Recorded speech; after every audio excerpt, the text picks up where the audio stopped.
Des chants d'adoration. Dans la pénombre de la basilique Notre-Dame de la Paix de Yamoussoukro. Une ambiance digne des grands jours. En cette veille de la Journée nationale pour la paix, une des périodes festives de l'année dans cet édifice grandiose.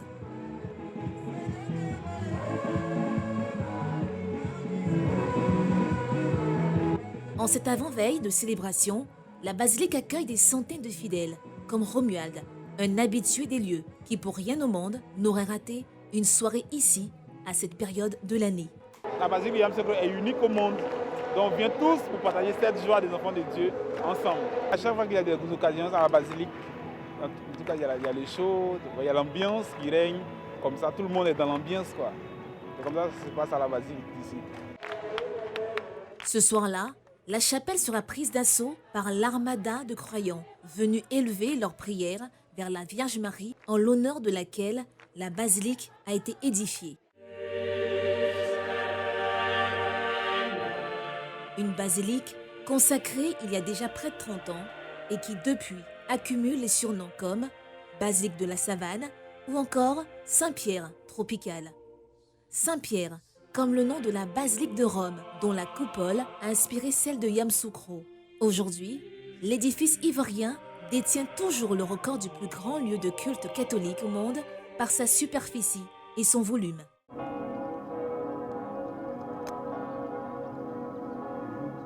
Au son des cloches, Notre-Dame de la Paix vit d'abord et avant tout au rythme des offices religieux.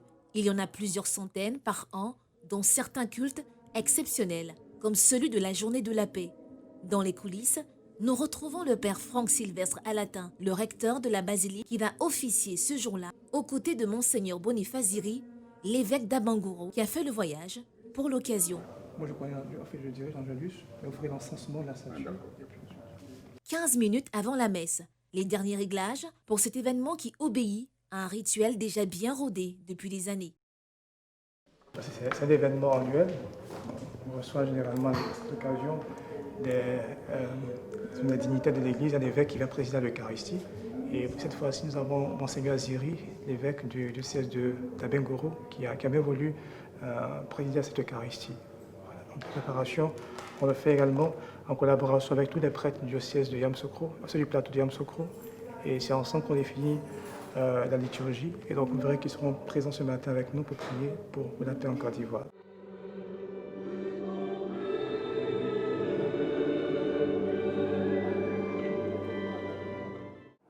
La paix soit avec vous. Tiré du livre du prophète Isaïe. Et nous recevons cette bonne nouvelle en ce jour où dans notre pays, nous marquons un temps d'arrêt pour désirer la paix. Dans ce décor grandiose, chaque messe est un spectacle en soi. Et bien loin du regard des fidèles, un homme surveille de près le déroulement de la cérémonie. Bon, moi j'ai 16 caméras. Et 16 caméras, mais j'ai 2 caméras sous le tel. C'est ça, je regarde la position des prêtres et je pilote. Là, nous avons les commandes de lumière. C'est quand la basilique éclaire la nuit, tout est comme ça. C'est comme ça, tout est fait. Ça, c'est le plan de la basilique. Avec l'appareil, on appelle ça le monégie. C'est lui qu'on met en marche la climatisation. Et on met par compartiment. On regarde où il y a le monde, c'est ça, on met actuellement, j'ai mis le maître-autel 8 et puis le CTA 1. CTA veut dire question de traitement d'air. Nous avons plusieurs CTA. Maintenant, quand on met en marche, c'est comme ça, c'est. Vous voyez, actuellement, j'ai mis le 8 et le 1. Mais là, les ampoules sont grillées, ça ne signale pas. Depuis cette tour de contrôle souterraine, Kwadio Kobena tient les manettes du dispositif technique dans la basilique. Une responsabilité qui requiert une attention de tous les instants et où aucune erreur n'est tolérée. Il faut maîtriser tout. Parce que la moindre petite erreur, en tout cas, tu mets tout le monde dans le doute. Donc ici, il faut tout maîtriser et puis il faut être très patient. Il faut être très attentif. Il ne faut pas être distrait. Il faut suivre un peu ce qui se passe sur l'autel. Parce que si tu as mal fait, la messe est gâtée.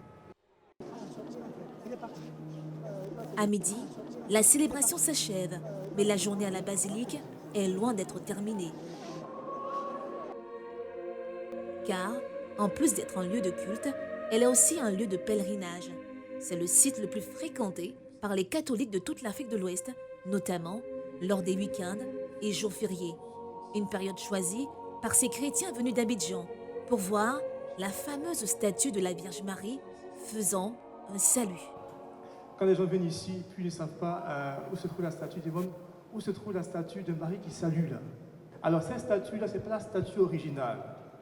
La statue originale se trouve à Rome, à la basilique Sainte-Marie-Majeure. Vous connaissez? Dans les allées et les chapelles latérales, la visite se poursuit cette fois-ci à la découverte de l'un des joyaux de la basilique. Les quelques 7400 mètres carrés de vitraux, une attraction dont l'histoire fait toujours recette, et en particulier la représentation des personnages de la Bible et des bâtisseurs de cette église géante. Parce que je vois ici quelqu'un qui me ressemble. Donc on retrouve dans ce vitrail-là les principaux acteurs de la construction de la basilique, parmi lesquels, bien évidemment, le président Félix Houphouët-Boigny. Donc c'est le vitrail qui, justement, immortalise tous ceux qui ont participé à la construction du sanctuaire. Les pèlerins, comme ceux-ci, font partie de la majeure partie des plus de 200 000 visiteurs qui se rendent sur le site chaque année. Des pèlerins qui très souvent n'en sont pas à leur première visite, à l'image de cette famille, toujours autant impressionnée par la splendeur des lieux, comme un bout de Rome qu'ils auraient la possibilité de voir et revoir. Le lieu est très bien. Nous partions chaque fois satisfaits. Parce que quand nous venons ici, c'est comme si nous étions à Rome. Quand nous venons, c'est vraiment dit, on se sent en communauté. Et puis, comme elle a si bien dit, on se sent à Rome, puisqu'on n'a pas les moyens en fait, de partir à Rome et tout. Et quand on vient ici, nous sommes à Rome. Et puis, avec tout ce qu'il y a comme piliers, tout ce qu'il y a comme sculpture, avec le don que notre feu président Félix Houphouët-Boigny aussi a effectué, on ne peut qu'être content. Voilà la raison pour laquelle nous venons chaque fois qu'on a l'occasion. En fin de journée, le père Franck Sylvestre Alatin, le recteur de la basilique, peut enfin regagner ses quartiers. Ici, il est le premier recteur de nationalité ivoirienne à avoir été placé à la tête de la basilique. Et le jeune père n'en est pas peu fier. C'est chez moi ici, parce que c'est l'histoire de mon pays.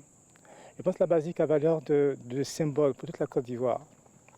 Pour moi, c'est une chance extraordinaire que de travailler en ce sanctuaire-là. Et de toute ma vie, je n'aurais jamais imaginé pouvoir être à une telle position, pas à cause du caractère prestigieux, entre guillemets, mais être conscient d'être au service d'une cause qui est noble et qui est grande, que celle de la paix.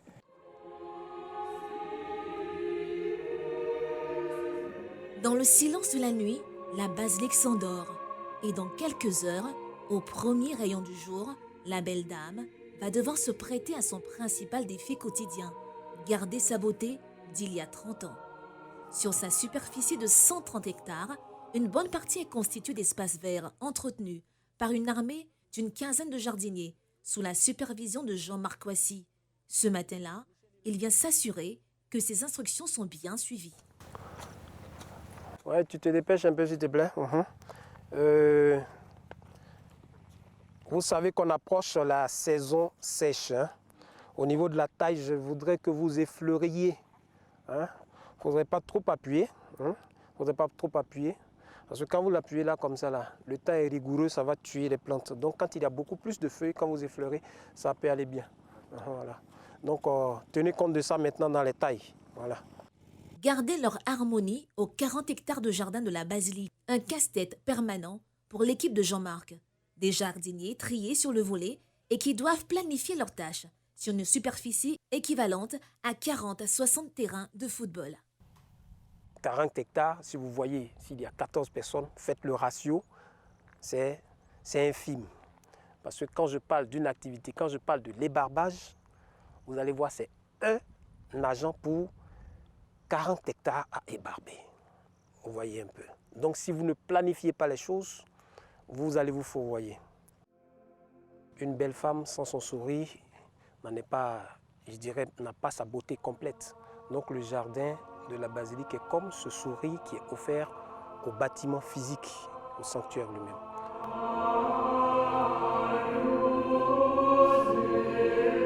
Un sanctuaire au charme unique qui fait de la basilique Notre-Dame de la Paix de Yamoussoukro l'une des principales attractions touristiques de la Côte d'Ivoire. Des touristes attirés par cet édifice de tous les superlatifs et notamment par cette chapelle dont la hauteur équivaut à 40 étages.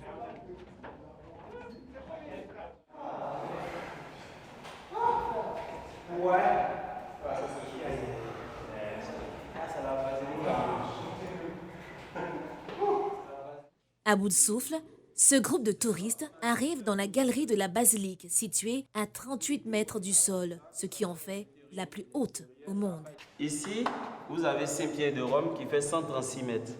Notre-Dame de la Paix fait 158 mètres. Il y a une différence de 22 mètres en hauteur. 3 ans pour réaliser celle-là et 120 ans pour réaliser celle-là. Superficie totale 44 hectares, superficie totale 130 hectares. D'où la plus haute basilique au monde et la plus grande avec sa superficie. Et ici, nous avons les Invalides de Paris qui fait 107 mètres. Notre-Dame de la Paix fait 158 mètres. Une présentation et des chiffres corps qui suscitent toujours étonnement et émerveillement auprès de ces curieux, en contribuant encore et encore à entretenir la légende des lieux. Ce n'est pas commun de voir ce genre d'édifices. Peut-être que les plus beaux édifices que nous visitons ici, c'est peut-être les hôtels. C'est pas une personne ne peut pas construire un tel édifice comme ça. Non, vraiment, je n'ai pas encore vu. En 3 ans déjà, si tu as pu réaliser un tel édifice, ça veut dire que ça vraiment beaucoup d'argent. Beaucoup d'argent. Mais comme le vieux, il a dit, on ne peut pas évaluer ce qu'on a donné à Dieu. 30 ans après sa consécration, le coût de construction de la basilique, évalué à plusieurs dizaines de milliards de francs CFA, est rarement évoqué lors des tours de Notre-Dame, comme si le temps qui passe avait fini par éteindre toutes les polémiques sur cette œuvre, devenue une des cartes postales de la Côte d'Ivoire.